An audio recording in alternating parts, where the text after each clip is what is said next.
Hey everyone, it's Lewis back again with another video, here to help you with your money and to ultimately remind you that every quid counts. This episode might surprise you as I'm here to provide some examples of how time in the market beats timing the market. Now, the reason why I say that this episode might surprise you when it comes to investing, and the reason why it might actually change your entire approach or attitude to investing, is that it's not exactly how much money you have that's the most important thing with investing. It's actually how much time you have that's the most important. Yeah, that's right. Time is more important than money in the stock market.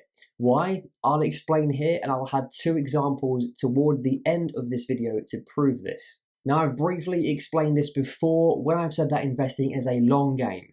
It matters to have a long as possible time horizon when investing your money in the stock market. This is because compound interest, which is probably the most powerful element to investing, needs quite a lot of it to truly provide you unbelievable returns on your money. Albert Einstein said it best about compound interest when he called it the eighth wonder of the world and said that those who understand it earn it, those that don't pay it. I've honestly never known such a more powerful quote about investing other than that one. That's even more than the most cliche quotes about investing, such as the title of this video, "Time in the Market Beats Timing the Market," or any Warren Buffett quote about swimming, being greedy and fearful, or price versus value. It's actually a quote from a renowned scientist, not necessarily an investor, which I think is the most important quote of them all in investing, because compound interest is the greatest friend of the investor and the greatest enemy of the debtor. If you're in mounds of credit card or other loan debt, paying an interest on that loan of 20% or more, you're paying compound interest to the bank that has loaned it out to you. This kind of proves that you don't understand what compound interest is.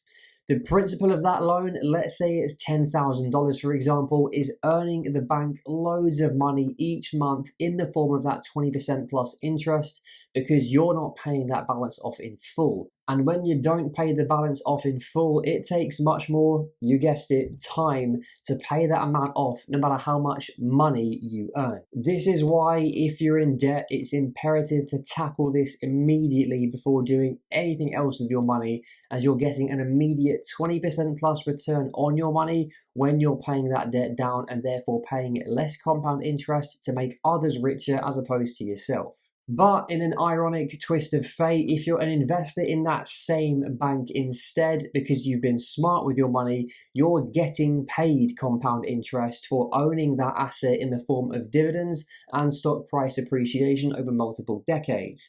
This is because the stock that you own pays a dividend of, let's say, 2.5% every 2 quarters, and on average over the last 50 years, the annual average return on investment of that stock price itself is anything from 5 to 20%, depending on the performance of the company in terms of its revenue, outgoings, and gross revenue, income, etc. This also links to someone who simply puts their money into the stock market on a lump sum basis whenever they can, mostly when they get paid, versus someone who puts their money into the stock market when it goes up, then takes it out of the smaller side of red and then puts it back in when there's green again.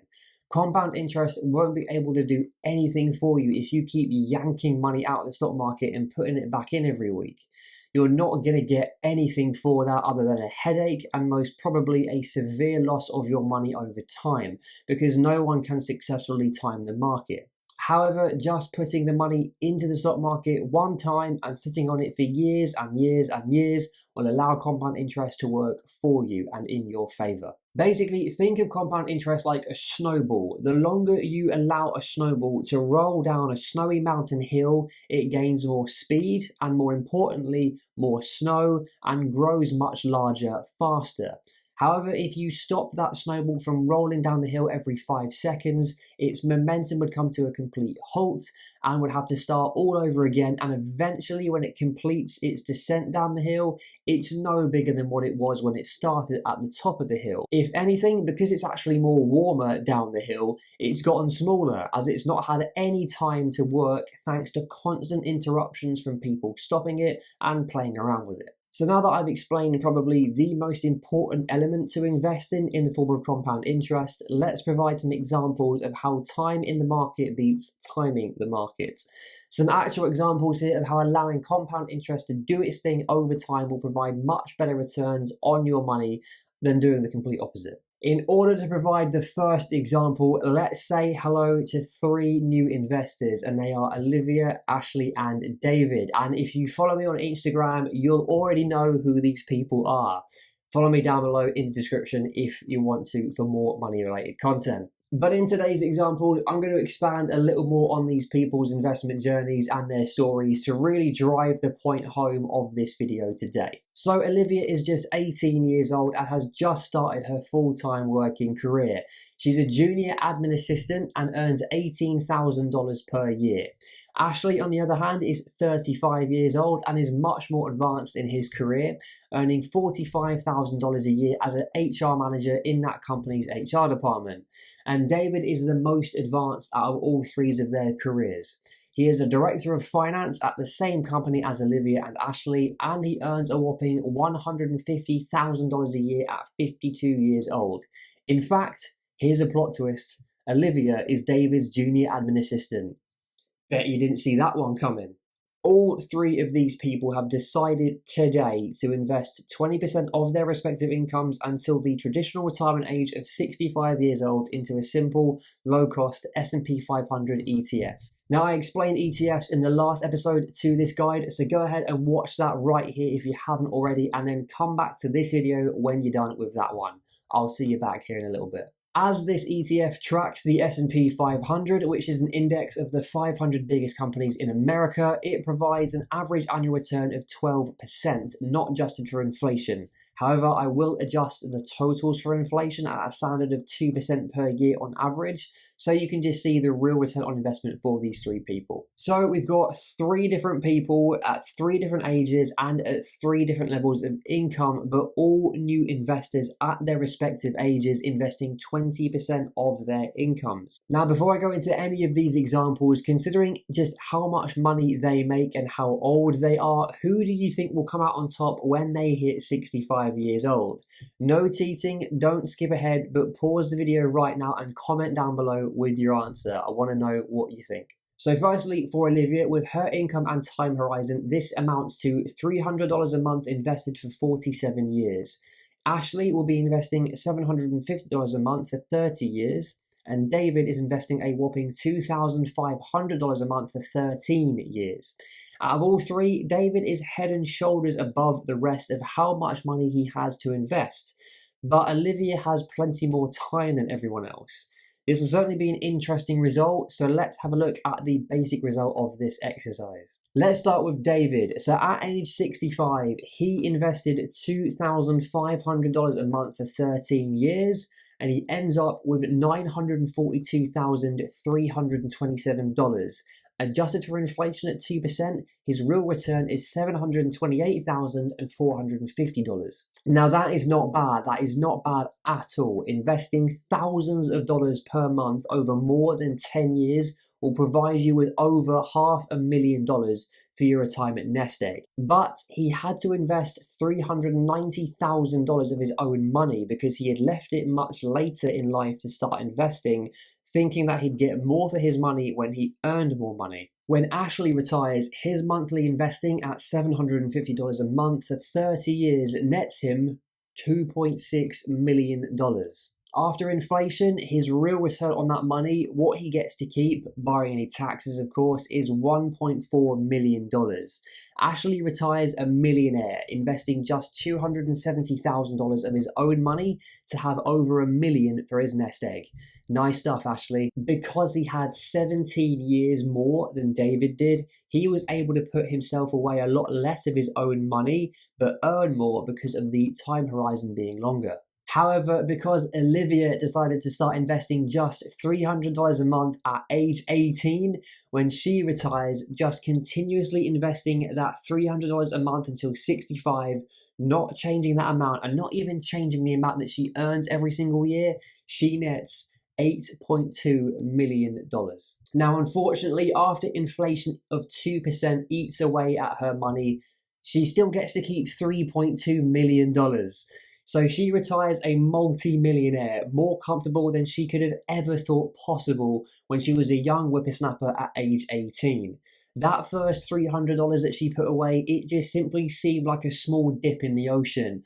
But in total, she only invested $169,000 of her own money to end up with over $3 million. In reality, she could have retired much earlier from the traditional workforce than 65 years old. Let's be real. She could have done whatever she wanted to do. Be an influencer on YouTube, make her own business, doing whatever she wanted to do. Whatever. She can just do whatever she wants. Freedom. Compound interest worked an absolute treat in her favor completely. The more time that initial $300 had in the stock market and the next 300 and so on and so forth, the more money she ends up with. She actually ends up with almost 350% more money than what David does, just because she decided to be smart with her money, stay away from long-term debt, live below her means, and tuck away just 20% of her very modest income every single month without failure from a very young age. As you can see, it's clear that the more time you have, the more money you'll end up with. And funnily enough, the less of your own money you'll actually need to put into the stock market, not the other way around. Now let's see some examples of how market timing completely fails against simply putting your money into the market and keeping it in there for a long period of time. Now this amazing example has been made possible by Jeremy Schneider of Personal Finance Club, and I'll link his website down below in the description. Now Jeremy is someone who has grown a net worth of over $4 million, and he retired in the traditional sense at age 36. So do go check out his website. He obviously knows what he's talking about. So these three friends, Tiffany, Brittany, and Sarah, are three investors who have invested their money over the last 40 years from 1982 to 2022. All three invested $200 a month over those 40 years for a total of $96,000 each into the same S&P 500 ETF. However, all three people had different strategies when to get into the stock market. Now, Tiffany and Brittany are quite risk averse and knew that the stock market could be very volatile, and because of this, they wanted to avoid stock market crashes. Over the 40 years that they invested, they saw 5 major crashes: 1987's Black Monday, 1990's Kuwait War, 2000's dot-com crash that lasted the longest, and the 2008 global financial crisis, and of course the 2020 pandemic crash. Now, despite this risk averseness and wanting to avoid those stock market crashes, Tiffany unfortunately has the absolute worst market timing and continuously invests at the top of the market. Now, initially, she saved $200 a month into a 3% interest savings account until the worst possible time. So she started saving for 8 years from 1982 to 1987, but then put her money into the stock market at the peak of the market in 1987, the day before Black Monday and the ensuing 33% crash. She never sold though. She kept the money in the market and did the same investing timing at the next 5 stock market peaks right before the crashes happened. She's been saving cash ever since to wait for that next market peak. However, despite her awful stock market timing, Tiffany still ends up with her $96,000 savings turning into $764,020 when invested, as she just bought and held each time she invested. Now, Brittany, however, has perfect stock market timing, simply chef's kiss levels of stock market timing. She continuously invested her money at the bottom of all 5 of those crashes, and much like Tiffany, she stayed invested once she put the money that she saved into the stock market. Thanks to this impossibly perfect timing, Brittany ends up with $1,128,332 from her initial $96,000 investment. But then there's Sarah. Now, she is cut differently, from a different cloth than her other 2 friends. She had no interest in timing the market at its highest or lowest. She didn't even once watch the stock market prices or listen to Mr. Market, aka Jim Cramer on CNBC, screaming and shouting about buying and selling every single day. She just knew that if she invested each month into an S&P 500 ETF, she'd be a lot better off than if she didn't. And she was completely right. So from a $200 monthly auto investment from 1982 to 2022, Sarah ends up with her $96,000 investment growing into $1,366,329. Even though she didn't time the absolute bottom of the market like Brittany did, she still came away with about $240,000 more than her. That's an entire house more than someone who tries to time the market, even at the market bottom. This is another quality example of how timing the market is just going to hurt you. Not only is it going to waste your time by trying to predict something as sure as the weather, it's going to waste the money that you have to invest in your pocket. Investing isn't meant to be sexy or exciting or fun. It's meant to be simply another cog in the machine to your life that is always there, but you shouldn't have to keep thinking about it or checking up on it every 5 seconds. Just let it do its thing in the background as early as you can for multiple decades, and chances are you'll be a millionaire when it's time to pull out. Wait, when it's time to pull out? That doesn't sound very good. Oh no. As always, I really hope that you found this video helpful and useful, and if you did, do give it a thumbs up. Let me know your thoughts about it in the comments down below, and consider subscribing if you already haven't. We're close to 200 subscribers. We're honing in on that new number, so let's get there as quickly as possible. In the next episode to this series, I'll cover what bonds are, as these are an important investment vehicle on the stock market that you need to know about, considering that the majority of pension funds put a certain percentage into bonds along with stocks. But remember, until next time, every quid counts. See you soon.